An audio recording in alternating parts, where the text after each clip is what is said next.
नमस्कार मंडळी, कशा आहात? मी कविताच किचन आणि ब्लॉग मराठीमध्ये तुमचं सर्वांचं पुन्हा एकदा खूप स्वागत आहे. आय होप तुम्ही पण मजेतच असणार. तर मित्रमैत्रिणींनो, मी आज घेऊन आलेली आहे की आपल्याला वर्षभर मटार कसं स्टोअर करून ठेवायचं आहे आणि ते बघणार आहोत. तर आपण त्यासाठी इथे छान अशा चांगल्या प्रतीचा मटार आणायचं आहे. ज्या आता बाजारात हिवाळ्यात भरपूर प्रमाणात मटारच्या शेंगा किंवा हिरव्या वाटाण्यांच्या शेंगा येत आहेत ना, तर आपल्याला अगदी चांगल्या पद्धतीच्या आणि चांगल्या प्रतीच्या शेंगा आणायच्या आहे आणि जेणेकरून त्यात दाणे वगैरे पण खूप असे जाड निघतील ना, त्या प्रतीचं आणायचं आहे. तर आता इथे मी 1.5 किलो शेंगा आणलेल्या होत्या, त्या छान अशा निवडून घेतलेल्या आहेत. तर बघू शकता तुम्ही व्हिडिओमध्ये आपले दाणे वगैरे किती छान असे आहेत. तर 1.5 किलो शेंगा आणलेल्या होत्या, तर साधारण 1 किलो इतके मटार निघालेले आहेत. तर बघू शकता आता इथे मी एक पातेलं घेतले, पातेल्यामध्ये हे सर्व मटार काढून घेतलेले आहेत. तर आपल्याला ह्या वर्षभर टिकवण्यासाठी ना आपल्याला अगदी चांगल्या पद्धतीचीच मटार आणायची. तर बघू शकता तुम्ही मित्रमैत्रिणींनो, नवीन बघणारे असतील तर नक्कीच चॅनलला सबस्क्राईब करा, कमेंट करा. आता इथे मी साधारण 4 लिटर इतकं पाणी घेतलेलं आहे. आपल्याला मोठं पातेलंच घ्यायचं आहे, जेणेकरून आपले व्यवस्थित मटार त्यात सगळे मावायला पाहिजे त्या हिशोबाने.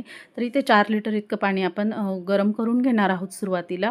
बघू शकता इथे छान असे बुडबुडे निघायला लागले. आता इथे ह्या प्रोसेसला आपल्याला हे जे मटार आपण निवडून घेतलेले आहेत ना, मटारच्या शेंगा, तर इथे साधारण हे 1 किलो इतके मटार आहेत. तर तुम्हाला जर जास्त करायचे असतील तर त्या हिशोबाने तुम्ही पातेलं पण मोठं घ्याल.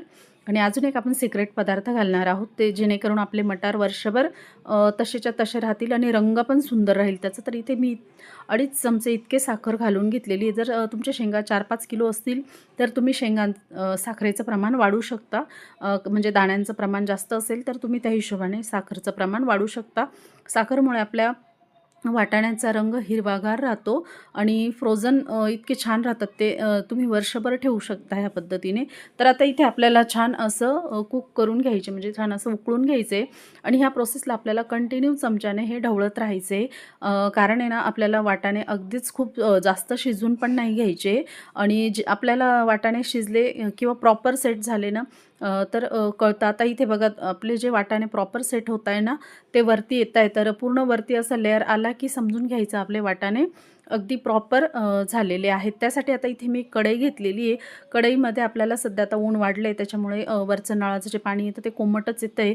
त्याच्यामुळे मग मी आपले एक पातेल्यामध्ये बर्फ तयार करून घेतलेला आहे आणि त्या पाण्यामध्ये मी बर्फ घालून घेतला आहे, जेणेकरून आपण जे वाटाणे कुक करत आहोत ना, ते त्यात घालायला. आता बघू शकता हे जे प्रॉपर झालेले आहेत ना वाटाणे, सेट झालेले, ते आता आपल्याला पुन्हा एकदा मिक्स करून घ्यायचे, ढवळून घ्यायचे आणि मग आपल्याला ते काढून घ्यायचे. तोपर्यंत बर्फ टाकलेलं पाणी पण छान असं गार होईल आणि जे आपल्याला आपण हे वाटाणे घालू ना, तर ते त्यांची कुकिंग प्रोसेस तिथेच थांबेल. आता बघू शकता इथे मी वाटाणे काढून घेत आहे. तर वाटाण्यांचा रंग पण खूप सुंदर हिरवागार जसाच तसा राहतो आणि आपल्याला वर्षभर जेव्हा वाटलं तेव्हा आपण मटर यूज करू शकतो. आता बघू शकता किती सुंदर असे आपले मटर कुक झालेले आहेत. तर इथे आपण लगेच आपल्याला ह्या पाण्यामध्ये घालून घ्यायचे, जेणेकरून ती जी त्यांची कुकिंग प्रोसेस असते ना, ती तिथेच थांबेल. तर बघू शकता, कारण बर्फामुळे ते पाणी नॉर्मल टेम्परेचरला असतं आणि छान असं लगेच ते तिथे स्टॉप होतं आणि ते थंड पाण्यामुळे त्यांचा रंग पण बदलत नाही. तर खूप सुंदर असं तयार होतात हे. तर एकदा नक्की ट्राय करून बघा आणि तुम्हाला वर्षभर बाहेरून फ्रोझन मटार आणायची गरज नाही. तुम्ही एकदाच बनवून ठेवा आणि तुम्हाला जास्त क्वांटिटीमध्ये बनवायचे असतील तर तुम्ही तेही करू शकता. आता इथे मी बर्फ पुन्हा एकदा छान असा फिरवून घेत आहे. तर बघू शकता आपल्या मटारचा किंवा वाटाण्यांचा रंग किती सुंदर आलेला आहे आणि आपण खूप सुंदर असा हिरवागार वर्षभर राहतो हा रंग.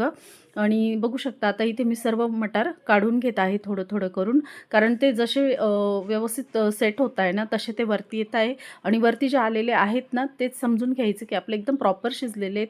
त्याला आपल्याला जास्त कुक करायचं नाही. जास्त कुक केले ना, तर मग ते जास्त दिवस टिकणार नाहीत, ते खराब होतील आणि फेकावे लागतील. तर मैत्रिणींनो, लक्षात ठेवा, तुम्ही ह्या पद्धतीने एकदा करून बघा. आणि तुमच्याकडे जर अगदीच गार पाणी येत असेल तर मग तुम्हाला बर्फ वगैरे घालायची काही गरज नाही. तर बघू शकता आपला मटारचा रंग किती सुंदर हिरवागार आलेला आहे. तर ह्या पद्धतीने एकदा मटार स्टोअर करून बघा मैत्रिणींनो. माझे व्हिडिओज तुम्हाला कसे वाटतात मला नक्की कमेंट करून सांगा. आणि साधारण आपल्याला ह्या पाण्यामध्ये 10 ते 15 मिनटं राहू द्यायचे, कारण ते जितके छान असे सेट होतील ना गार, तर तितके आपले मटार छान असे टिकतील. तर बघू शकता इथे मी बर्फाने छान असं फिरून घेते. म्हणजे त्यांचं ती कुकिंग प्रोसेस तिथे स्टॉप होते. तर बघू शकता इतका सुंदर असा रंग आलेला आहे. जसं आपण बाजारातनं मार्केटमधनं आणतो ना, तसे आपले मटर बनवून तयार होतात. तर आता इथे मी 10 ते 15 मिनिटं झालेले आहेत. आता इथे मी गाळणी घेतलेली. तुमच्याकडे गाळणी नसेल किंवा असं मोठं काही असेल ना, तर त्यात छान असं गाळून घ्या. आता इथे मी ह्या गाळणीमध्ये ही जी आपली पोहे गाळायची गाळणी असते ना, तीच घेतली आहे मी. तर त्यात हे सर्व मटर काढून घेत आहे. तर इथे मी सर्व मटर काढून घेतलेले आहेत. छान असे निथळून घेणार आहे. इथे पण मी 15 ते 20 मिनिटं छान असं निथळून घेणार आहे.